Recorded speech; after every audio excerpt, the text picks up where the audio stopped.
Cancer, heart disease, diabetes.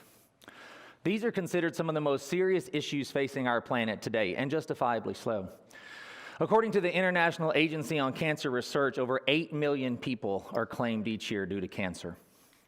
The World Health Organization reports that heart disease, the leading cause of death worldwide annually, touches 17.3 million people each year. The WHO also reports that an estimated 422 million people worldwide, including myself, live with diabetes.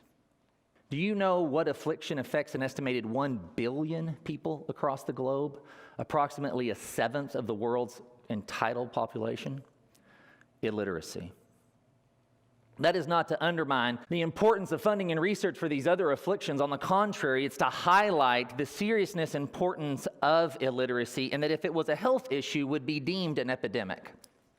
But unlike these other issues that currently do not have cures, illiteracy does.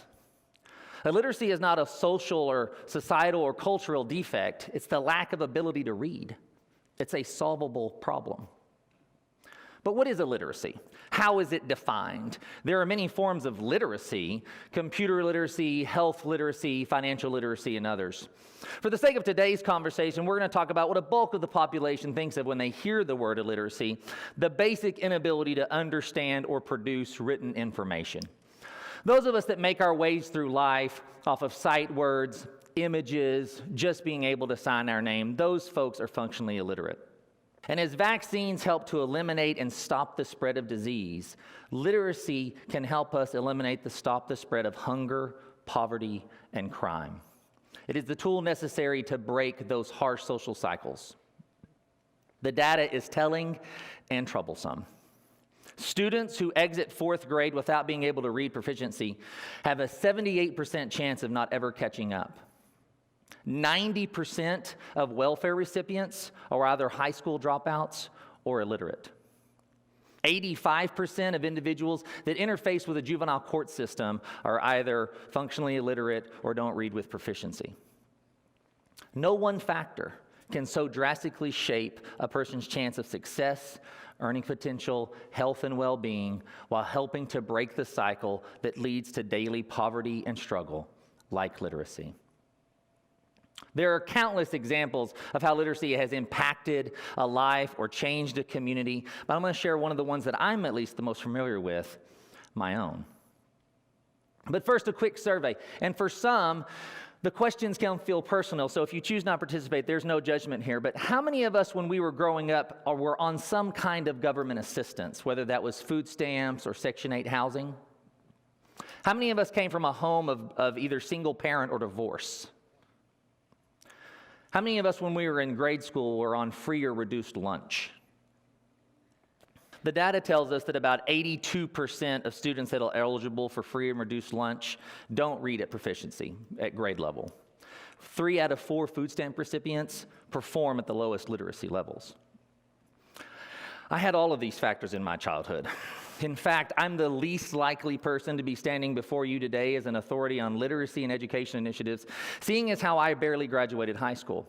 And you may be like, whoa, T, wait a minute, I just heard your intro. You were the Texas Librarian of the Year. You have a master's degree. You frequently speak on children's literacy and literature. You're articulate and well-dressed and handsome. See how many we'll get in there. My journey begins not far from where you sit today, the booming metropolis of Lubbock, Texas. That is neither handsome nor well-dressed. Were we all that bad in the 90s, or were I just so off base? And what is with the suspenders and the belt? Where were my pants going that I was so concerned that I needed both? That's on a fade, thankfully. My mother, she grew up in a small farming community southwest of Lubbock called Meadow. She had a very stable upbringing. My grandfather ran the cotton gin there. She had stability, 3 square meals a day, a roof over her head. She graduated high school, but didn't finish college, ended up marrying my father and having me. I think trouble was always brewing under the surface, and when I was 7, my parents divorced and my father left. I didn't see or hear from my father from 1986 until his death in 2007. My mother, God rest her soul, she passed in 2014. She did the best she could, but with no higher education, it was difficult to be the breadwinner. So she was gone a lot, working, trying to keep a roof over our head and food on the table. But with no siblings, I was home alone a lot, and that's where my struggles began. My grades began to suffer. I was passable, barely more.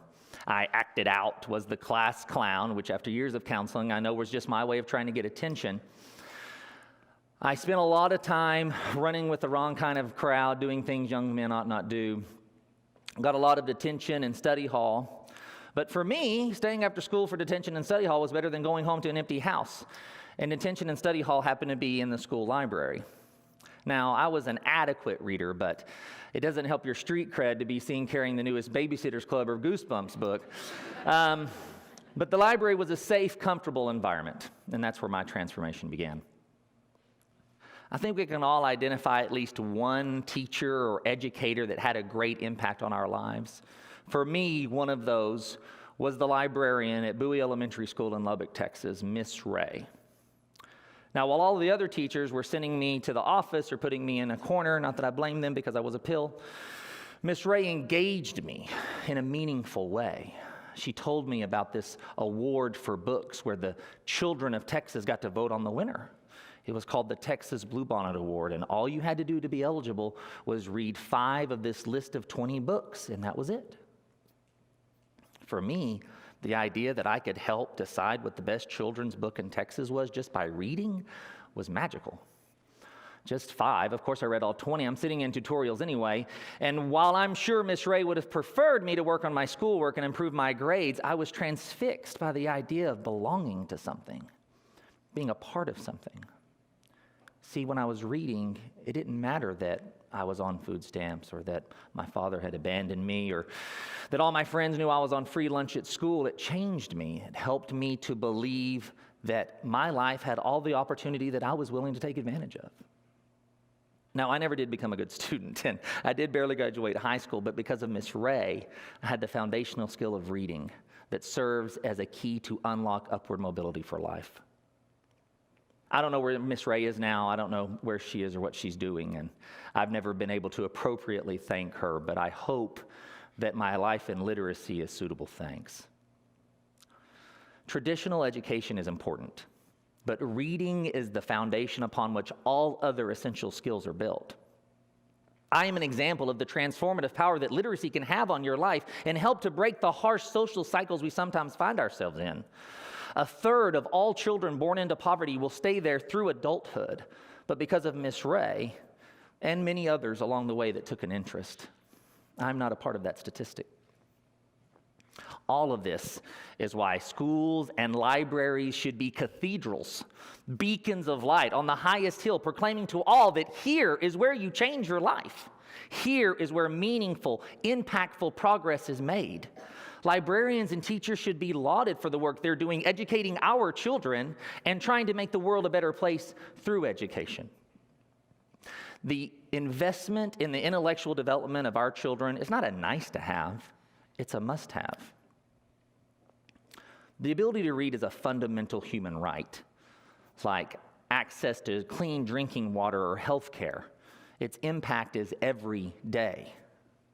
180 million children worldwide will never darken the door of a school, but if they can read, they stand a chance to make their lives better, a chance to make their family lives better, a chance to impact their communities or villages or cities. And when we're talking about impact, the greatest impact is a child's access to books. Children that have books at home is a greater indicator of future success than their parents' education level. Middle-class income households, a child-to-book ratio is about 1-13. In low-income areas, that changes, and the age-appropriate book is 1 for every 300 children.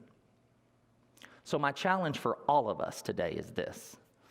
We need to get books into the hands of kids that will make a difference, will have an impact. The next time you're invited to a birthday party, instead of taking a toy that's going to break in a week, take a book. Stick a book in the stocking.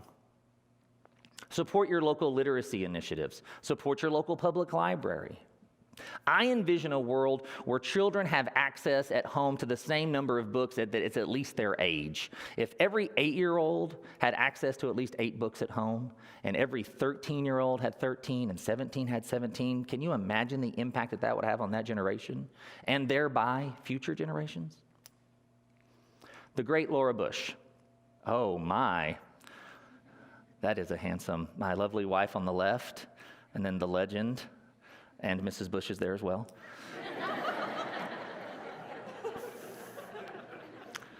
The great Mrs. Bush, who is a librarian by profession and a personal hero of mine, once said that children who read learn 2 things.